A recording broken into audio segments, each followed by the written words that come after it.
Fellas, say goodbye to Chuck Sherman the boy.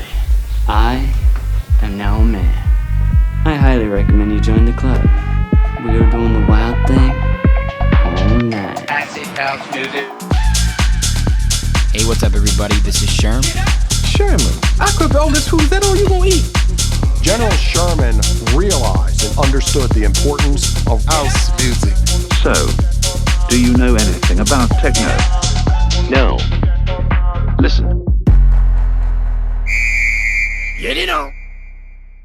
Hey, what's up, everybody? Welcome back to another brand new episode of Sherm in the Booth. I'm, of course, your host, Sherm, and this is episode 93. I hope you guys are having a fantastic end to the year here. I went back to Indiana last week to my hometown of Zionsville, and I met up with one of my oldest friends for an exclusive interview. He goes by the name of Alex Young. Make sure you follow this guy on Instagram at Alex Young Saxophone. He has always been one of the most talented musicians I've ever met. He played 2 saxophones at once in a high school competition we did together, and you guys are going to hear that first and foremost. I actually did the interview at our high school, Zionsville High School. For anybody out there from our hometown, you know exactly how talented Alex is. He has really had an incredible journey. He's lived all over, and now he's based in Los Angeles, and he's doing big things. I always love getting different perspectives from people in the music industry, whether it be a DJ, a producer, a live instrumentalist, a piano player, a graphic designer. If you're in the music industry, I'm interested in hearing about how you got into where you are and your plans for the future.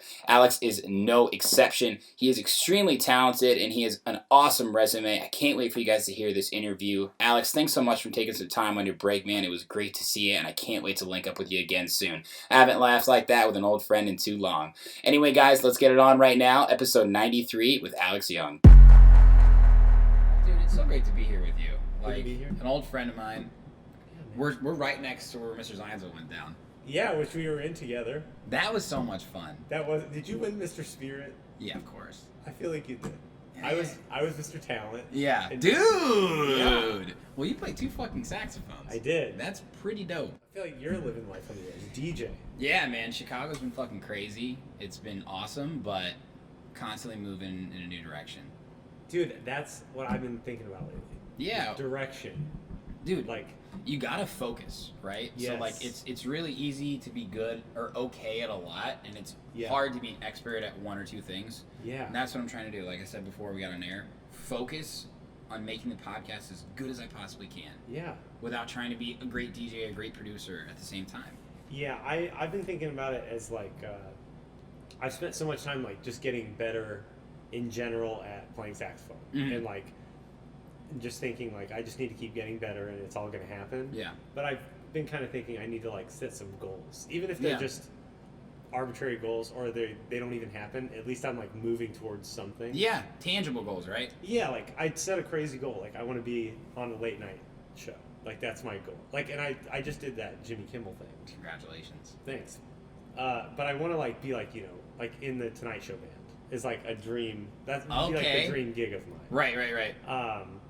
And so I'm like, even if I never get that, it'll still like help me make decisions. You know? Yeah, absolutely. Will that help me get more towards whatever I'm trying to get to? Yeah, absolutely. I think you need some goals to at least give you some direction.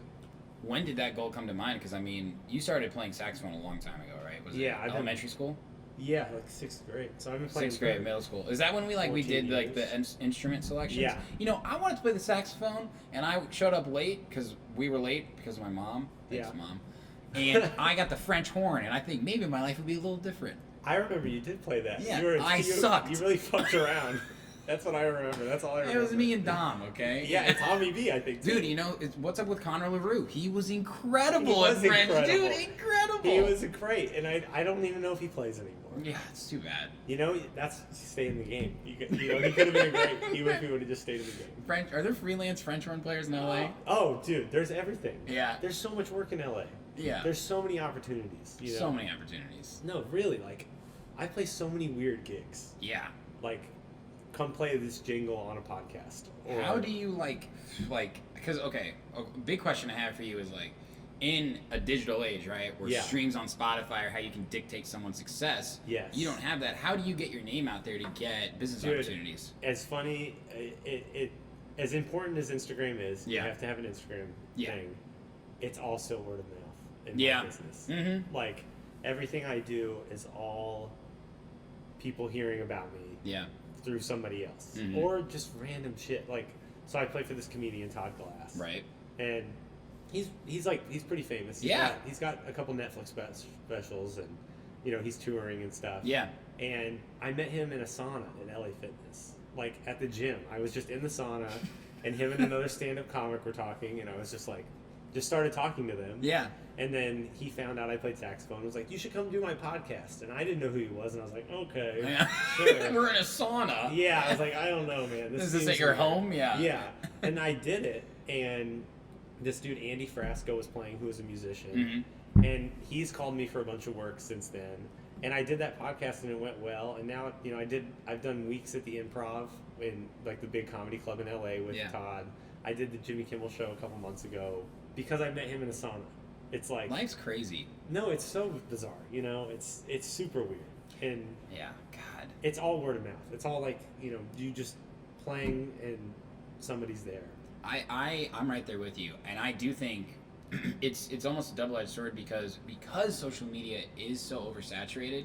Yeah. And people don't trust Facebook anymore, and Facebook owns Instagram, and blah, blah, blah, and what Yeah. you see on the internet isn't real, right? Remember when the internet boomed? People trust anything that was on Wikipedia. Oh, yeah. Remember when people told me Wikipedia was editable and not all of it's true? I was like, what? Yeah. My life is based off Wikipedia. Yeah. Like the teachers were right when they told you. not to Teachers are use right. it. And I was like, you're not right. I was like, this fuck is that, I'm well using written. Wikipedia. Yeah. I don't care. I also didn't care. I didn't care. I didn't want to double check. And Yeah. Wikipedia had it all. Yeah, exactly. Actually, real quick side note. You remember those Wikipedia races that we would do in oh the yeah. library? 6 clicks to Jesus. I played that a lot. Dude, The best. that is so much That was fun. a good- Talk about not caring. Oh no, yeah, you don't care. I don't care. Oh my gosh. Hey, well, I'm a salesman musician and you're a salesman musician too. Yeah.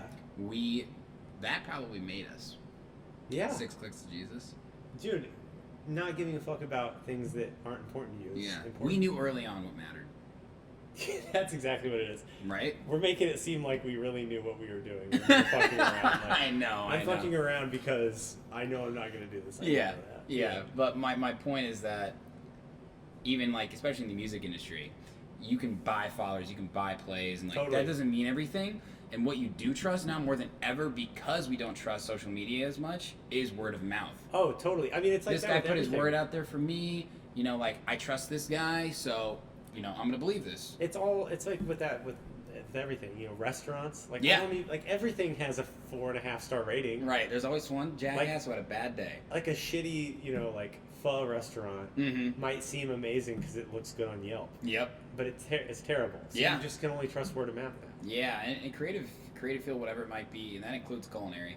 Everyone's entitled to their opinion, and that can be where people fall off the horse Yeah. because they're affected so much by that. Well, and it's like if everybody has, everybody in LA I know has 60,000 followers. Like it's, Yeah. you can have one song that has 100,000 plays on Spotify. Yeah. Or like 10,000 plays, but your Instagram has 70,000 followers. Right. It's like, it's not proof of anything. No, you it's know? not. And like you would rather have. There's this Chicago DJ that I really like, and he is huge, but he always says, I would rather have 5 of my biggest fans at a show front row going so hard, and that's it, than 5,000 people who don't really care and they maybe follow me or something like that. Totally. Well, it's like they talk about with, like I've heard, Tim Ferriss. Yeah. He talks about getting 1,000 true fans. Yes. So it's like if you can get 1,000 people that will, no matter what, buy every single thing you put out, Mm-hmm. then that's a lot better than having 100,000 Instagram followers that like, Absolutely. or And like, guess what? Those people go out of their way to talk about you. and you can make, yeah, exactly. It's like you have 1,000 true fans, they're gonna tell their friends. Yes. And 1,000 people, if you put out 2 albums a year and they pay $20 for each album, Mm-hmm. that's $40,000 a year. Yeah. That's a living. Yeah, In addition absolutely. to like the live shows you do. Like, Yeah. It's all about that. It's like Of course. creating real things, relationships. I think that's going to be the biggest difference in the next decade is, yes, it's important, like you said, to have an Instagram, to have this and that for verification purposes that I'm putting myself out there. And of course, Yeah, I mean the first thing it's to like, our advantage. I meet somebody at a jam session and they didn't hear me play or something. Yeah. We'll follow each other on Instagram and Yeah. I'll check to see if he's legit or not. Yes. True. I have to have stuff on there of me killing. Right. Right. Right. For them to think I'm legit Yeah. enough to hire. Yeah. but it's firstly the human connection, Yes. which is it's still like that. Yeah. And I would never call somebody for a gig if I didn't know them in real life. Yeah. You know, I would Yeah. never be like, hey, can you come play my thing? I only know you on Instagram. Yeah. Because anybody can look amazing on Instagram. Anybody can. Yeah. That's the thing. It's the real thing. And some of the biggest people too on social media are the people that make fun of themselves, right? Like I think TikTok's really blowing up because Yeah. people are putting their real selves forward. Yes. Like here are the most popular people on Instagram. The models with big boobs and the big guys asses. with 6 packs, 8 Yes. packs, 10 packs. I don't know how the fuck these guys do it, but Yeah. for all we know, it's fake. Yeah. Or the comedians who do hilarious videos Oh, yeah, dude. of them falling or saying something stupid or Yes. embarrassing themselves. Oh, it's the best. like we either want something so materialistic that's intangible, that's something that we think we can never achieve, but we feel this connection with that person, or we're like, man, I've done that before. You know, like I fell over and it was funny, and you Yeah. relate to that. Exactly, and it's like if you want, I think it's if you want to, because it is a realistic thing. You have to have an Instagram thing. Yeah. You know, I think it's important to keep that. You know, Mhm. don't just post whatever videos of you playing or you Yeah. DJing or whatever. Like Yep. having like a theme or something. Mhm. Oh, it's like this podcast. You know, consistency. Yeah. Yeah. Or anything is consistency is everything Yeah. Absolutely. with anything in life. You have to be consistent. But so 6th grade, we got a little off topic. didn't Oh we? yeah. I've been playing. So I started on the baritone horn actually. So that like Shit. really, it's like Yeah. the worst version of the French horn. It's like truly okay, awful. okay, that's good. So I started on that for a year, hated it. Yeah. And I was like, Mom, I gotta switch. I want to switch to saxophone. Mhm. And she was like, he's gonna do this every fucking year. Yeah, yeah. You're gonna be buying a new instrument every year. Yeah. And I stuck with it. And I wasn't really serious about it until mid high school probably. Mhm. Were your parents musical? Like what? No music in my family. Wow. Like my grandpa like can play a few chords on guitar. And, Yeah. And I've got some like distant relatives that recorded some like country, like 45s in the 50s. Mhm. But that's it. Yeah. It's all you. First year kind almost. Yeah, pretty much. Yeah. And I always loved it. And there's always like a part of me that knew I was going to be a musician for some reason. Yeah. But I never really got serious about it until like way high school. Mhm. And then I started practicing, you know, like 3 hours a day, 4 Yeah. hours a day. Yeah. And you know, Josh Wyrick, our middle school band director. Of course. It helped a lot because he was Grammy nominated when he was 19. Was you know? he? Yeah, I mean, like it was like a classical, like it wasn't like a But still. huge deal, but it was like he played with the OJs and like you know, Yeah. so I started studying with him, and having that as an early influence was huge.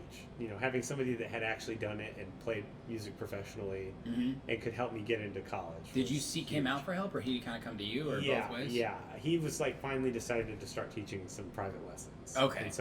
And he wasn't teaching in middle school. You know, he wouldn't Right. teach a student he had currently. So I remember him getting upset at the French horns one day because he probably was like, "God, I'm like a Grammy-nominated person. Yeah, I got he's these like- 6th graders here, but they aren't even playing." Oh yeah, no. I mean So He's very talented. Yeah. yeah, it was great. So he helped me a lot to get into college and Jacob School. Yeah, which was huge. You know, Huge. I mean, it was amazing because I had free tuition there. My parents signed me up for some thing when I was a kid.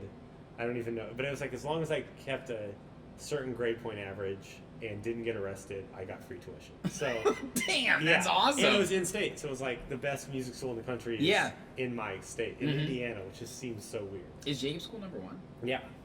That's incredible. I mean, every I year knew it's top either ranked. Eastman in Yeah, Rochester right. or Zions or in IU. I'll start design. Yeah, baby. That's awesome. Yeah, so it was like unbelievable that I got to go to the best music school in the country. What was your major? Jazz saxophone performance. Wow. Making that money. Dude, that's Yeah. incredible though. Yeah, man, it was great. Uh-huh. And it's weird. It's like music school is weird because in a way it's kind of like a trade school. Yeah. You know, it's not like I wasn't taking a lot of classes where I'm reading any books. It's more like you need to know this shit to work. Right. You know. Right. And they helped me get the skills I needed, but they didn't really teach me a lot of the business stuff or like how to get gigs or I've heard that. yeah, which it was okay because I had started playing when I was in high school. I was playing gigs. Yeah. Like I started my own jazz quartet, like little jazz quartet. We didn't know what the fuck we were doing. But you were. And would like play at restaurants in Zionsville, and That's awesome. we'd make like $30 each for 4 hours. Yeah. You know, or like we'd make $20 each, and then my parents would come and give us like $100 tip. You know, like that kind of shit. Yeah.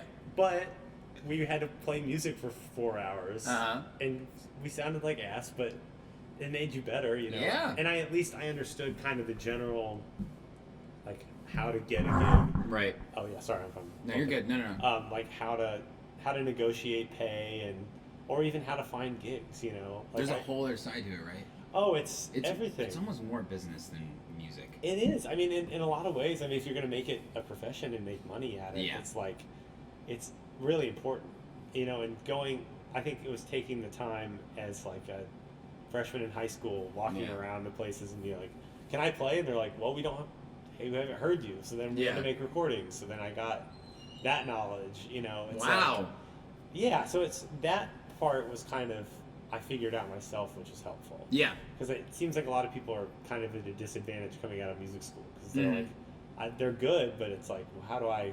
What's next? Yeah, and I mean, I went through that too. You finish college and you're like, how the fuck do I make a living? Yeah. And I've been thinking about this a lot lately. Actually. I'm kind of working on I'm writing articles that I would have written to myself as a first year out of college. Like, what do you, cool. you know? So Yeah. I'm like I just wrote one about there's nothing wrong with getting a part-time job or, you know, or a job. Yeah. You know, so it's like, I think there's like this stigma with musicians where it's like uncool if you're working a part-time Starving job. artist, right? Yeah, it's like it's cooler to be like broke and acting like you're not broke than it is to be comfortable. And I feel like there's that whole starving artist mentality. That's like, you have to go through this bullshit and like you make better music that way. And I don't think anybody makes better music when they're having panic attacks about paying the rent. Yeah, and you know what I mean? struggling. Exactly. It's like, it doesn't make any sense. Do you see that changing a lot with our generation, especially if you've seen it over the past 4 years? Our generation can't fucking do that. Like, things are too expensive and there's not enough money. Like, and if you're trying to be a musician, you got to be in a city where there's music, right? So you can't live in Topeka, Kansas, and exactly be a starving artist. Yeah, you can. Like, if you're living in LA, you have to make enough to pay your rent. Yeah, and rent is $1,000. Like, what do you want me to do? Yeah. So it's like I'm kind of thinking about stuff like that, like what. So that's kind of the subject of the first one. It's just like some guidelines for what to do, like what to work. Like I did a coffee shop gig when I got to LA, and it's like, I guess we'll get into how I got to LA. Yeah. But, you know, just different guidelines for how, like, you don't want it to be super draining mentally or physically. It needs to work with your hours. Like, if you're constantly at work and not working on your shit, then what's the point? You know what I mean? Because you've kind of found that balance, it seems like. I did find the balance for sure. Like, you're doing all this shit.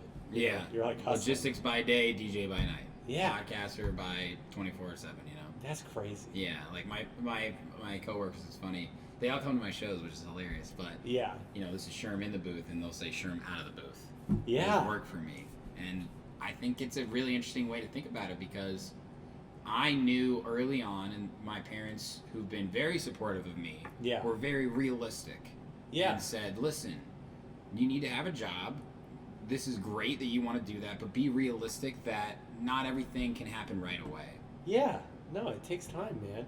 I mean, there's so many musicians, and you hear their stories, and they're like, yeah, I fucking flipped burgers for 10 years before. Dude, almost every fucking one. Yeah, like, you know Leon Bridges? Yeah, of course. Love him. Like, dude, he was working in, like, at a diner, and then got discovered because he was singing one day or something. It's like... So many people fucking making sandwiches. Yeah, dude. Doing whatever.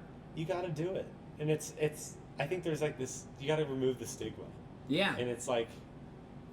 Like, I get you don't want to tell, like, if you're with, like, hardcore professional musicians that are, like, in LA, there's a lot of people that are destroying, you know? Yeah. You don't want to, like, be like, yeah, I just got off my coffee shop gig, because there is something they'll see you as, he's not playing full-time, so he must not be very good. Oh, you know? Okay. It's like, that's interesting. It's a weird balance, because it's like, I don't think there's anything wrong with it, but I'm not going to necessarily tell anybody that I'm doing it. Yeah. You know, it's a weird thing. It's like you're secretly working. You're definitely hiding a part of your life. Yeah. It's all weird, man. It is. You know? The whole music industry is weird. It's super weird. It's all. I mean, there's so much outside of music that is, like has to do with how you get gigs or if you get gigs. Mm-hmm. It's like, especially in LA, it's like, oh, your hair's too long.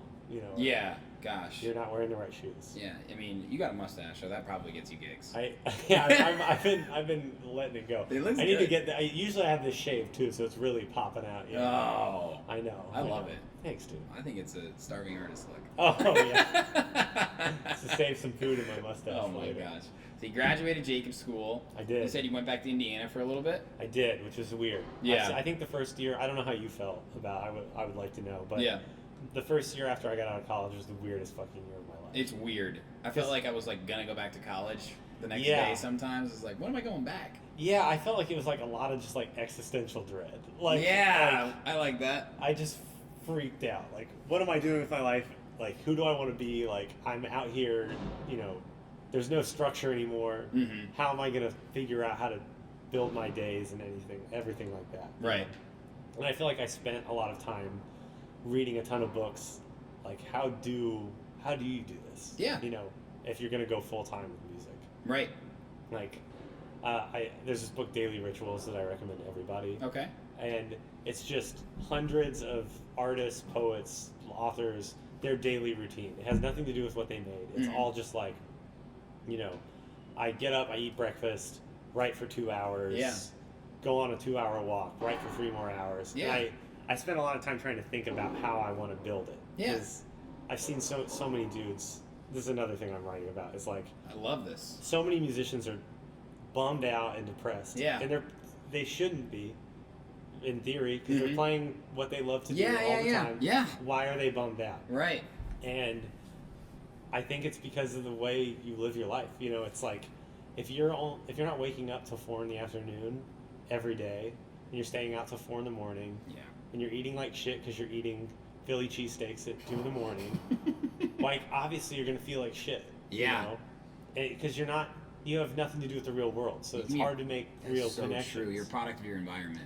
And it's like drinking and drugs are like normalized in musicians' life, and not that there's anything wrong with drinking, but Well, it's just been the what's even the word for it? It's basically the core of what we all thought it was. The rock stars that have come and made it like. Exactly. It's like everyone's been led to believe that that's what you're supposed to do. Yeah. And if you want to be a DJ or a musician or whatever for the long haul, Yeah, you can't. you can't. I mean, it's fine to have a drink, a night, but Yeah. I've seen dudes drink 5 shots of whiskey between sets, and they don't even look affected. It's fucked up. They're playing completely just as well as they were. It's like there's a problem. Yeah. Yeah. So I spend a lot of time thinking about like, how am I going to make this work? Like for me, how am I going to build my days? How am I going to balance everything? Right. And I think you have to put that thought into it. You do. It's like we said before, right? Like, it feels like, I'm 27. Are you 27? Yeah. Same, yeah. 27. Sometimes that feels really fucking old, right? Yeah. God, where's my life gone? Dude, we're a quarter of a way, or a third of a way We're through nowhere. our life. A quarter, whatever. Third, Yeah. same thing. But, I look at, like, some of the guys that work, like, I see the same thing, too, man. In the nightlife culture, like, guys drinking, and, they're like, industry night is Monday night, and I'm like, I'm going to bed at 9:30. Yeah. Like, you guys are going out at 9:30. It's crazy, dude. Yeah, and it's like it's not sustainable. It's not sustainable. That's the biggest thing. Dude, listen, I want to be doing this because I love it when I'm 55 years old. Yes. Right? So if I get washed up in the black hole of the music industry. Yeah. It's like, I think it's like you kind of have to, I think it was like there's so many holes to fall into, and you have to dance through them. You know, it's like, and maybe I could like loosen up a little bit. Like, I think, I'm like pretty like on it with everything. Okay, you care. Yeah, but it's like, I also enjoy it. Like, I love like thinking about like, what's the best way to do this? Dude, that's your high. Yeah. Yeah. I love it. I'm obsessed with like artists' routines. Yeah. Just like, how did they do it? Yeah. Because it's interesting. I really like to do that too. I always look at DJs, even when I'm producing or DJing as well, like, okay, what are they doing and how can I create their style into my own? Yeah. Have you heard of Nothing Is Original, the book, before? Yeah, I have. Yeah, it's something that people don't even realize, but it's true. no one thinks of something without thinking of something else and being inspired off of it. Oh yeah, everything's been done before. Right. You know? So how do I look at your saxophone melody and look at some house DJ I like and think, okay, I can get the fucking midis from Alex's saxophone combined with this kick that I like, and let's get it all together. And, Yeah. And that's mine, but I'm taking yours and theirs to make it my own. Yeah, and it's all. I think imitation is an overlooked thing. Yeah. You know, it's like when we learned how to talk, we just listened to our parents talk. You know, Yeah. and you start being like baba baba until you can finally get Yeah. something. Yeah. You know, it's all. That's how humans learn. It's all mirror neurons, and like I'm watching you do something. Like the people in Philly with the water bottles. Yeah, Or the- yeah. No, I mean it's like you learn humans are built to learn any skill by imitation. Mhm. So why wouldn't you spend? I spend a ton of time learning, or and especially in the past I did it a lot more, like trying to sound like somebody, like Yeah. learning their solo note for note. Yep. And trying to sound exactly like them. Yep. Because then you get a little farther towards developing your own thing. Yep. So like I would think it would be the same with DJing. Like Yeah, absolutely. how the fuck are they doing that? And Yeah. then try to recreate it.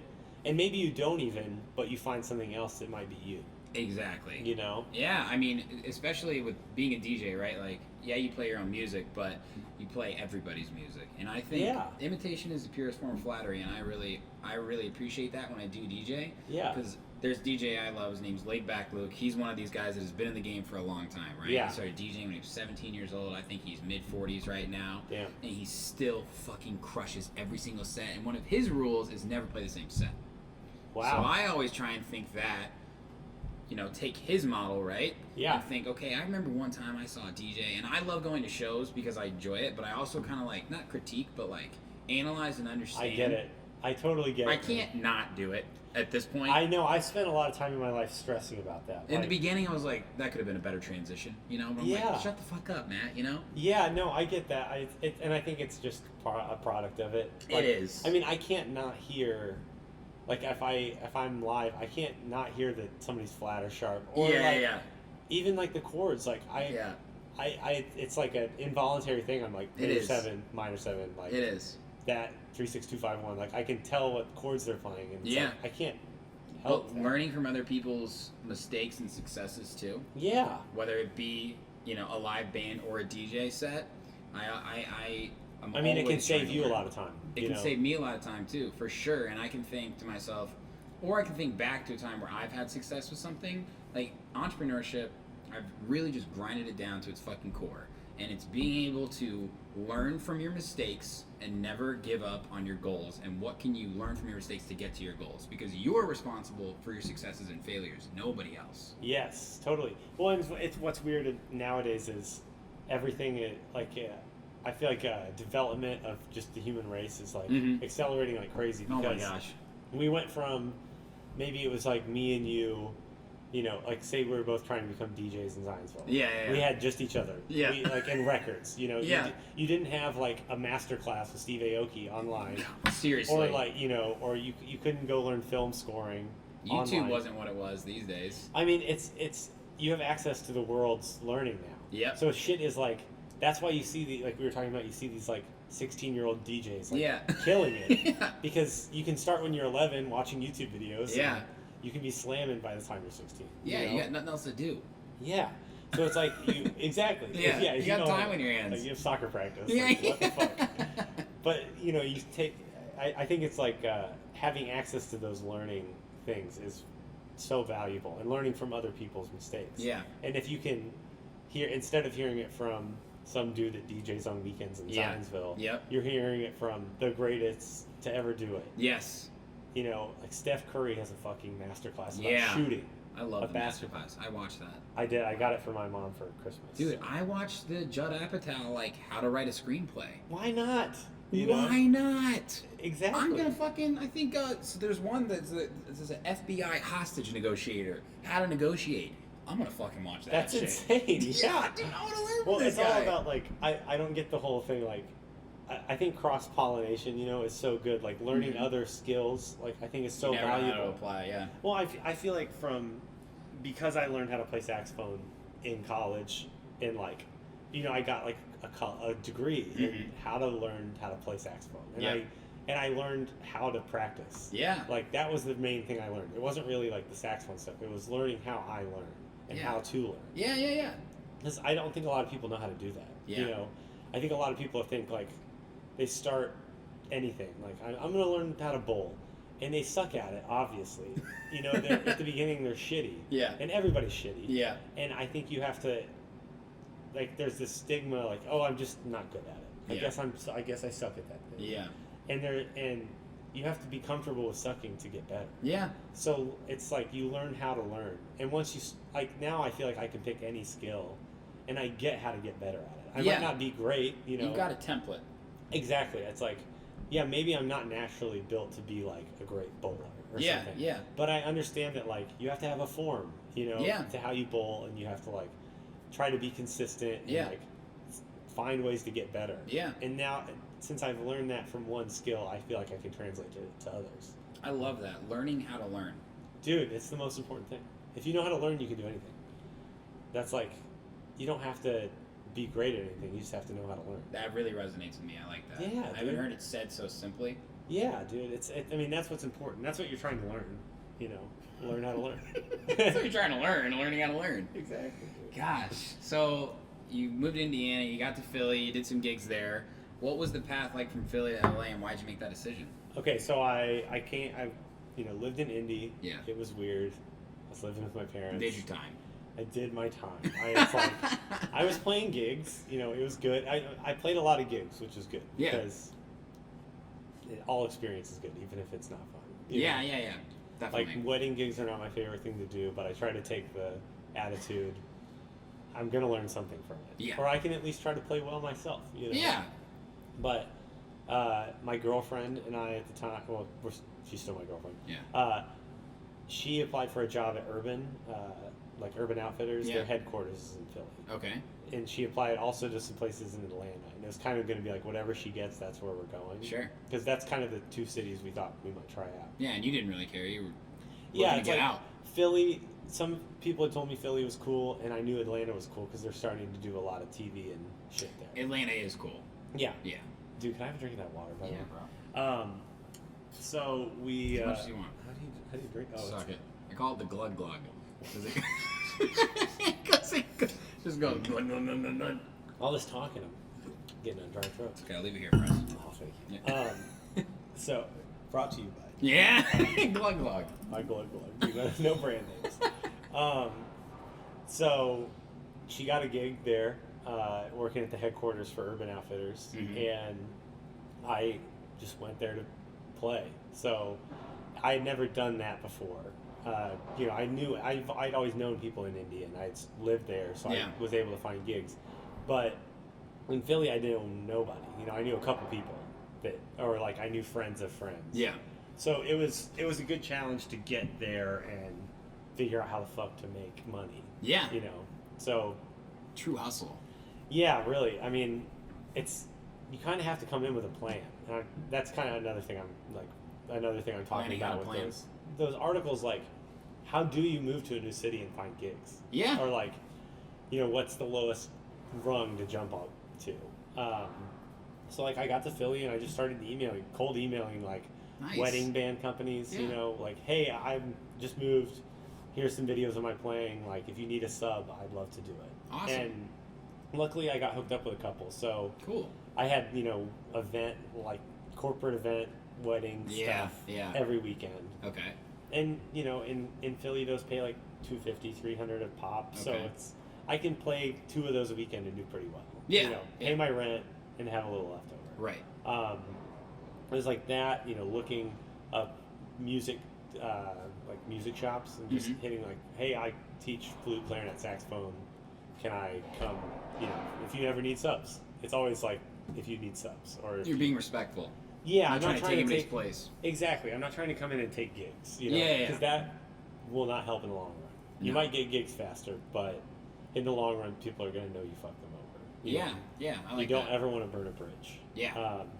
And it's just going to jam sessions or going to people's gigs and not even bringing my saxophone, just going and hanging out and just like, It's the same hey thing. as man, a I just DJ. moved to town. It's Like, the same thing. oh yeah, you never like. I would think that would be even worse. Like, Oof. yo, can I get up and like do a song, you know. Hey, I'm a DJ. Oh God. Are you? Oh, dude, I get so many of those. Like, we talk to people in LA, and I'm like, oh, what do you do? He's like, I'm a producer.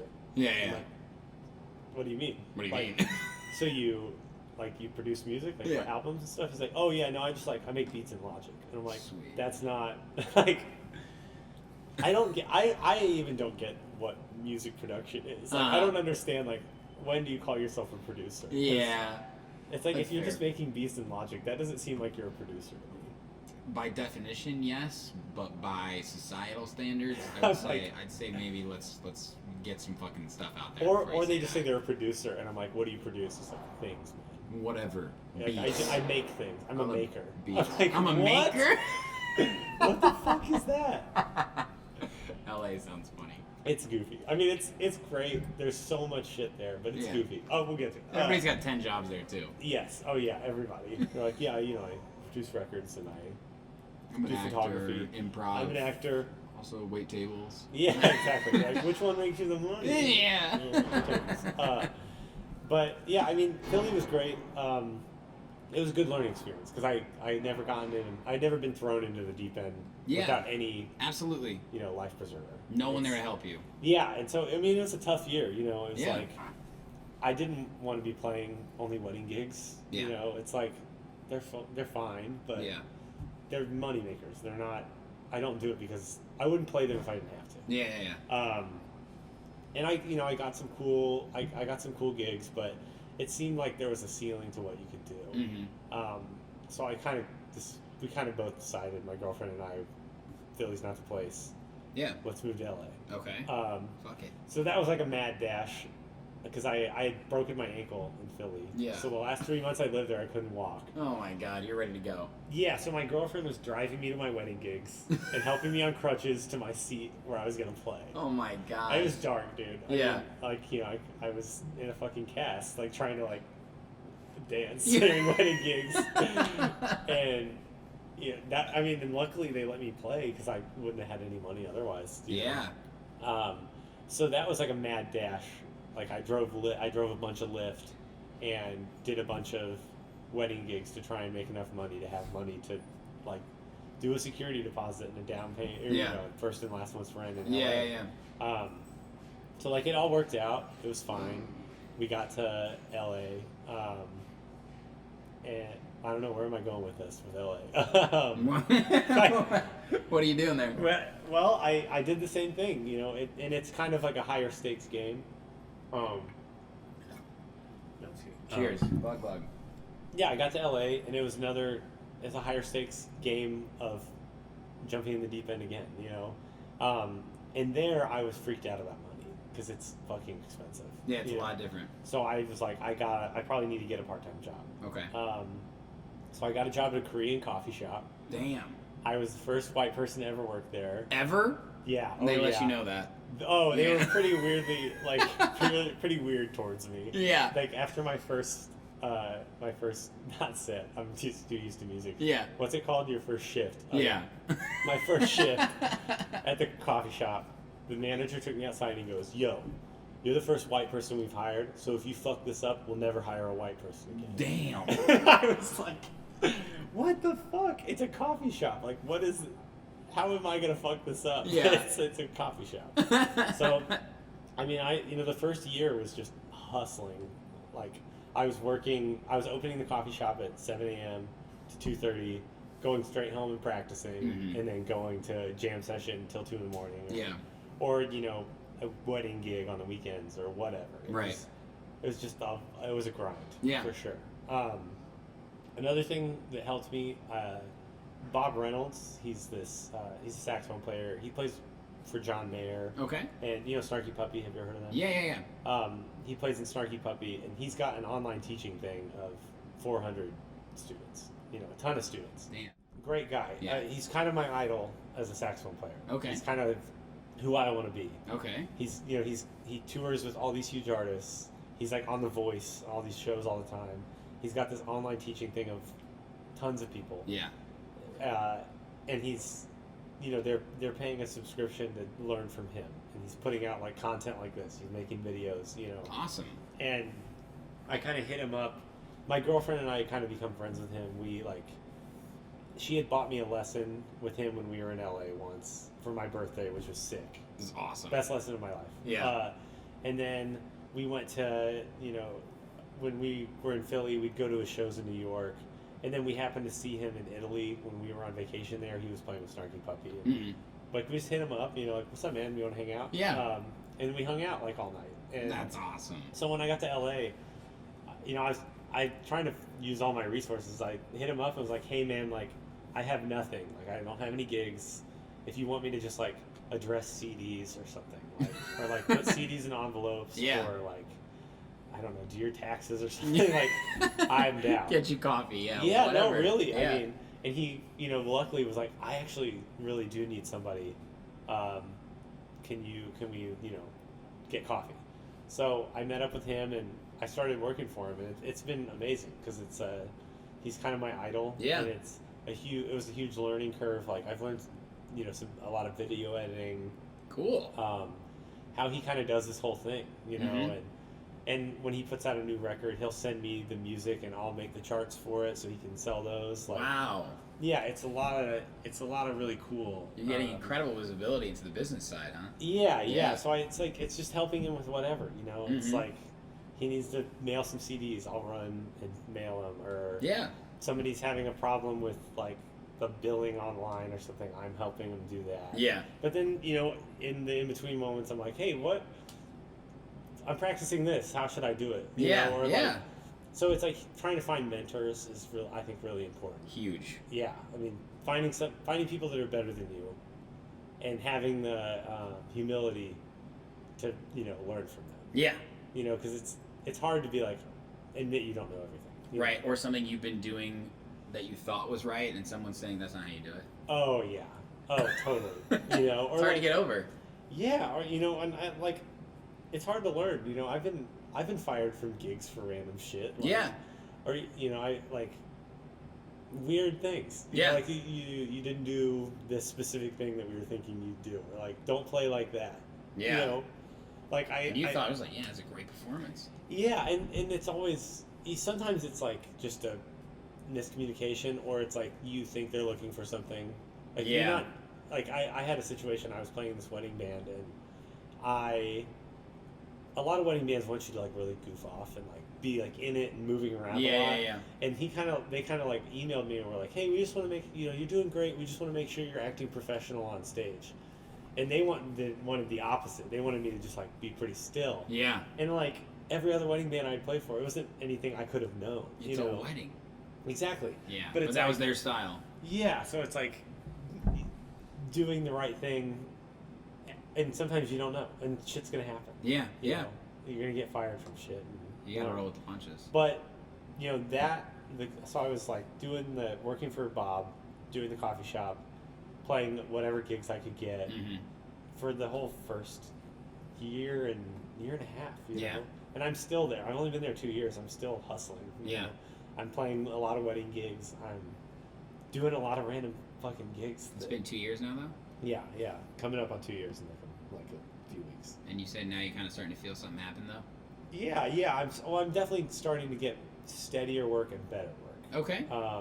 So did we talk about this or was that off air? Probably off air. Talking about doing the Jimmy Kimmel show? Yeah, no, I was going to ask you that next, so. Oh, okay, so. Take it away. Yeah, so I met, LA's weird. I met this comedian, Todd Glass. Yeah. In pretty the sauna. Famous comedian. Yeah. In a sauna at LA Fitness. Right. I was just sitting there I had heard on the Joe Rogan podcast that saunas are great for you. That's so I started doing the sauna for 20 minutes every time I work out. Okay. And he was just talking to another comedian, and I just hit him up. I didn't even hit him up. I just was talking to him like anybody. Up? Yeah, we were just joking around. And he found out I was a musician and asked me to do the podcast. And through that, I've played at all the big comedy clubs. And I just did Jimmy Kimmel, the Jimmy Kimmel late night show a couple months ago. Dude, that is incredible. Yeah, it's crazy. Seriously. Thanks, dude. Just be proud of yourself. Thank you. Yeah, I hope you are. I am. It's so weird. It's like it's fucking Jimmy Kimmel, baby. I know. It's crazy. Yeah, it is. It is. it's like you gotta get on TV, man. The money in TV. That was like what that There's thing so taught me. much to dish out. Well, it's like every time it airs, you get a check. Yeah. That's the crazy thing. It's like you get the thing for filming it, but then every time it airs, you're getting residuals. Damn. Yeah, I know. Like get something didn't on know TV. that. Yeah, dude. No, I mean it's like, yeah, you get like the big thing at first, Right. and then every time it airs, it's like the big thing, but like a little bit less, and it kind Right, of goes right. and tears down the more it airs. Right, right. But you're still getting money every single time it's on TV. Congratulations to you, man. Thanks, man. Yeah, I mean, it's, hearing the whole story, I mean, like, I knew, since I've known you for so long, I've always known how passionate you were about music and Yeah. talented, of course, too. And now to hear things really come full circle for Yeah. you, well, it's, coming around. I mean, there's still a big part of the circle, oh, but I mean, yeah, I mean, we're 27. you were here, from hearing your stories for a while, and now you're here, man. You've, Yeah. gone over the edge. Yeah. It's a huge milestone. Yeah, so it's like I'm starting to get gigs like that, and Now you got legitimacy. yeah, it's like people just start hearing about you, and it's kind of like you reach like a boiling point. Yeah. It's like things are kind of heating up, and then all of a sudden, all at once, it seems like you just start killing. Mhm. And I think I'm still in that like trying to hustle, Yeah. trying to and Don't stop. Oh yeah. Yeah. And it's just staying in the game, and like Mhm. always. It's not even about like being on and like it's just like you're always there on time. Mm-hmm. Like all the intangibles are the biggest thing. So true. I mean that's one Small cells, right? one of the biggest things I've learned is it's not so much about how you play. It's more about who you are. Hmm. It's like there's so many good musicians in LA. Yeah. There's 100 saxophone players that could play every gig. Yeah. That ever happens in LA. Mhm. Even the big stuff like the Yeah. Grammys. Like, Yeah. even the like stuff like that doesn't really take the best saxophone player. Right. It doesn't take the best dude in the world. Right. But it takes the dude that is cool and Yeah. able to hang out. It shows up with a good attitude. Exactly. It is It's- on time. Yeah, and if participates. you're on time, you're fun to hang out with, Yeah. and you can play confidently well, you're Yeah. gonna work. And I think people spend too much time worrying. I mean, it's good that you always want to get better and you want to keep practicing. Yeah, of course. And you're always trying to be the best you can be. Mm-hmm. But you have to focus, especially if you're kind of weird, or like you feel awkward or you Yeah. have trouble talking to people. Yeah. Like, you gotta put yourself out there and put yourself in those situations so you get better at it. It's a skill just like anything else. It's so true. I mean, you won't get, especially like a tour. Like, who wants to take, like, if you had a choice between Yeah. the best saxophone player on the planet, Mm-hmm. who sucks to be around, or Yeah. the cool dude who's pretty good. Yeah. Even like he's fine, like Yeah. passable. I will always choose that dude. Yeah. Absolutely. Because it's like if you're with somebody for 24 hours, you're with somebody for 24 hours a day on tour. You're playing for one of those hours. That's really What something is more to important? consider. I like that's something like I almost innately thought, but never really heard put into words. Yeah, Especially from a band perspective, right? Oh yeah, totally. But even like you're like as you get bigger with DJing, like your team or whatever. Yeah. I don't know how it all works with DJing. It's a similar thing. I was just thinking to myself, like, my manager now is like someone that I trust and like Yeah. enjoy hanging out with. Maybe there's somebody else out there who could propel me faster, but like that's not how I want to do it. I want someone who's gonna ride the journey with me and that we can enjoy it together. And they might help you in the short term and then fuck you over. You yeah, want somebody yeah, that's so been with true. Oh, you. every time. Yeah. That's Who what it's knows all you about. before it happens? It's hard. Believes man. in you when no one else does. Yeah, exactly. Right. It's like if they've seen you grow and they were with you when you sucked, Yeah. or yeah. because that's the thing with getting We better. also. I sucked when I first started doing this. I sucked. Well, I listen like. No matter what, this is how you should feel. Like Yeah. I heard this thing the other day. Like, and this is just about life in general. Like, if you cringe at like a past memory, it means you've grown. Oh. Which I was like, I damn. cringe often. But you know what I mean? Yeah, you yeah, like yeah. think about like you're falling asleep and you think about like something you said in high school, or like something Yeah. you did and you're like, God, I was so fucking annoying. Or I was Yeah, such a yeah, yeah, douche." yeah. That means you're better than you were. Yeah, you know? absolutely. Which helps you like be okay with it. Yeah. But where was I going with this with music? Wait, where were we? I mean, you're kind of saying it like yeah. it's innately like you continue to grow. And I was gonna say too, like even Yes. the best musicians, Yes. take Hans Zimmer. okay? Yeah. People don't think about how you can monetize music as well. It's not about being a rock star and going on tours. Yeah. You can be in commercials. You can be in, Dude, live Hans studio Zimmer, offense. crazy thing about Hans Zimmer. What? You know that song "Video Killed the Radio Star"? Yeah. He's in that music video playing keyboards. He was Is in that he? band. Yes. See, dude, you never know the fucking path you're gonna go on. Exactly. So just get really good at your Yeah. skill. Oh, okay. I remember the point. Yeah. I hear myself, I listen to, I heard my senior recital, in college the other day, which should be, a point where you feel like you're pretty good. Yeah. And I'm cringe. I'm like, God, I sound like shit. And that's how I should feel. you Yeah, know? yeah. That's how you should always feel. Yeah. If I hear myself a month ago, I want to feel bad about it. Yeah. Like, damn, I'm way better now. That's how you want to always feel. I love that. And you want to feel like that with hanging. Yeah. Being part of the band. You know? Yeah, absolutely. I've been annoying. You figure out stuff as you grow. Yeah. I've been on tours and been the annoying one, and I get how it feels. You know? Yeah, And you don't realize you're doing it until after. you know? Yeah. Or,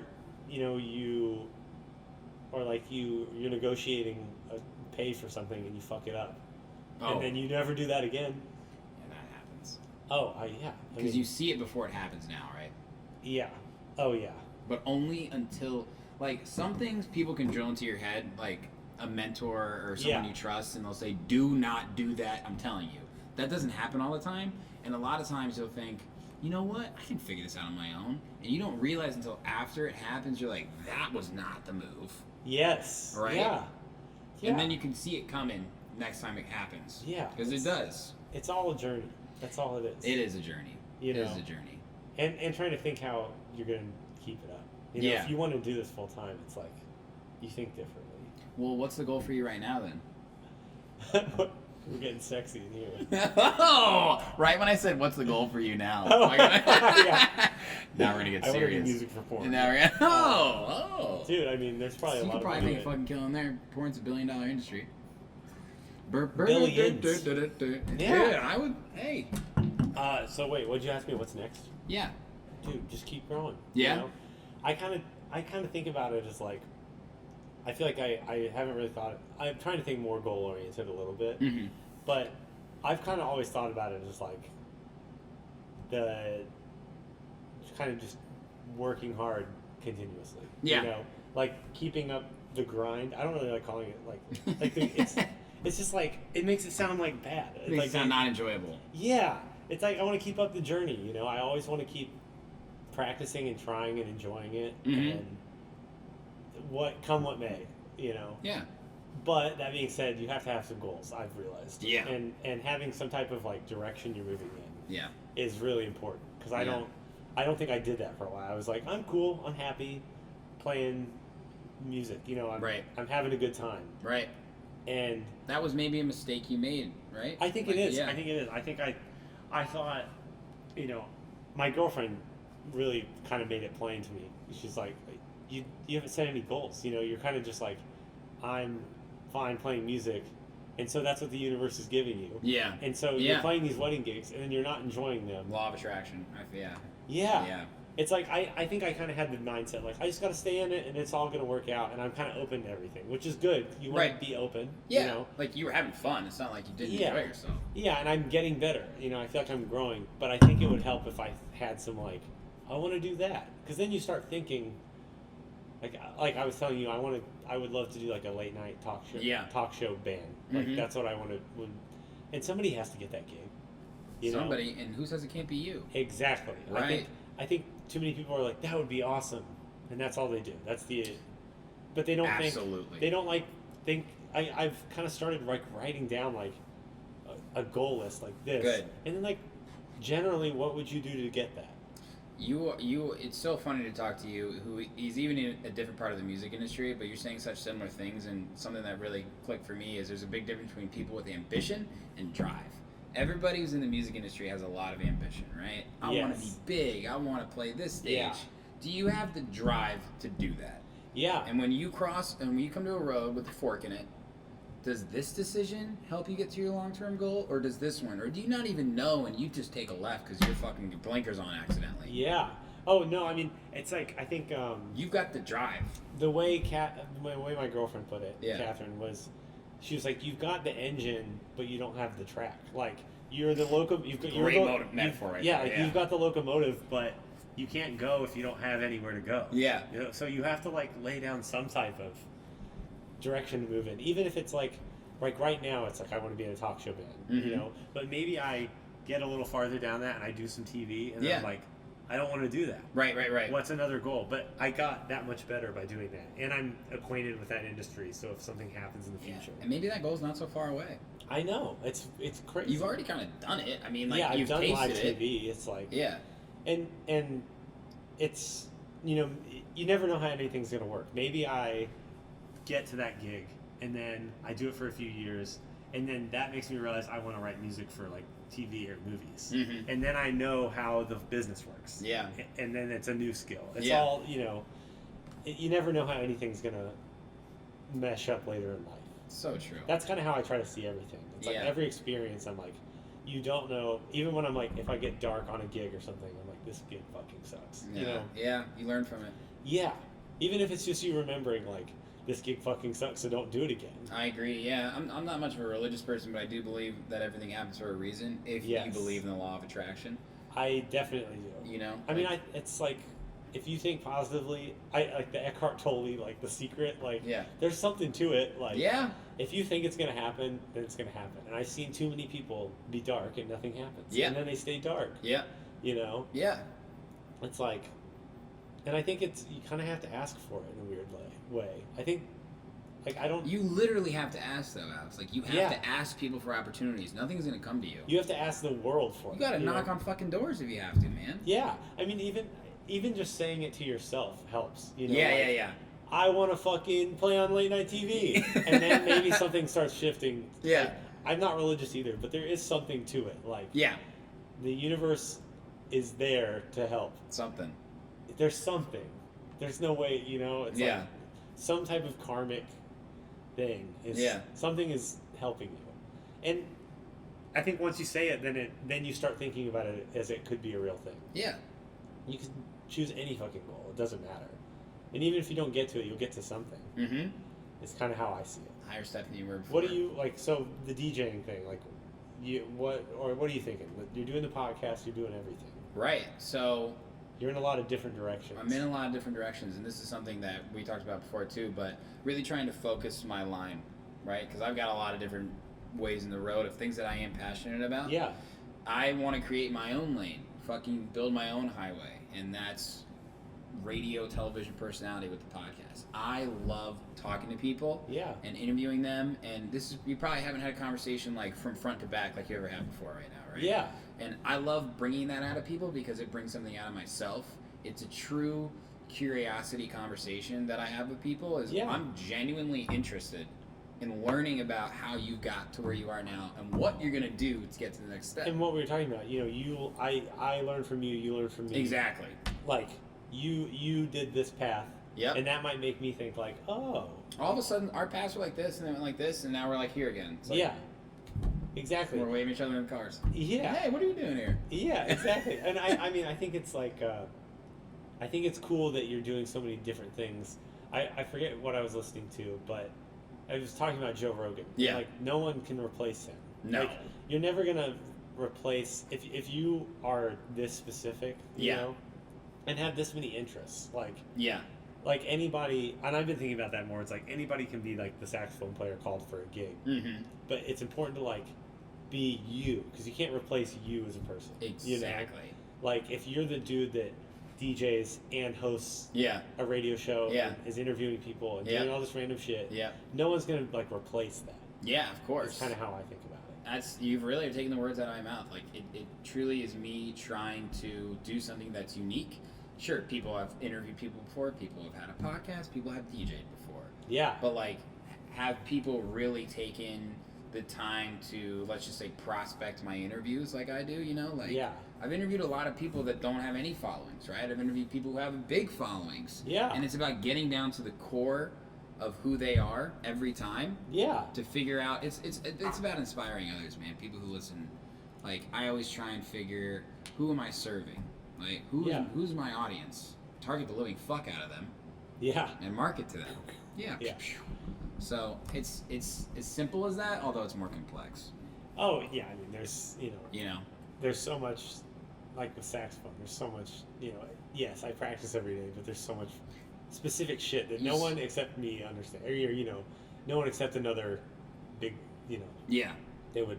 Yeah, I don't know what to say. You said a lot of like powerful things in this conversation, Oh, though, thanks. for real. And I want to acknowledge you for knowing you for so long. And like we said, everything's exciting when you find a creative passion in the beginning, and then you plateau. Like your time in Philadelphia was a time for you to make or break, Yeah. Oh, for sure. right? And I think it's I think it's the more you do it, the more you realize that shit happens. Yeah. Like, I mean, that's how It's true. my I feel development it. has worked. It's not as much as I want it to be a continuous thing, and it is in some ways. Like maybe I'm not getting better in this area, but I'm growing in this area. Mm-hmm. I really think it does happen, and the more it happens, this plateau, jump up, jump up. Yep.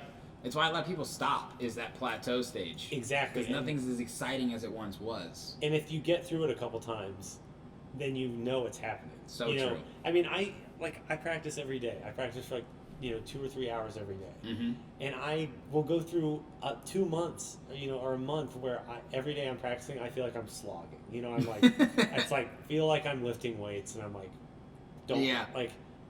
I don't want to, it's not really inspiring me, but I'm doing it. Mm-hmm. And then I know that there's a month coming where I think of something to practice and I spend 2 hours a day on it for a month, and I'm like super inspired, I'm super into it. Yeah. And then it happens again, and I go through a month where I'm like slogging, and the more you stay in it and know that that's coming, you can weather it longer. Amen. It's like it's all about the process. Yeah, I just actually, another person from Zionsville who's made it in the music industry is Topher Jones.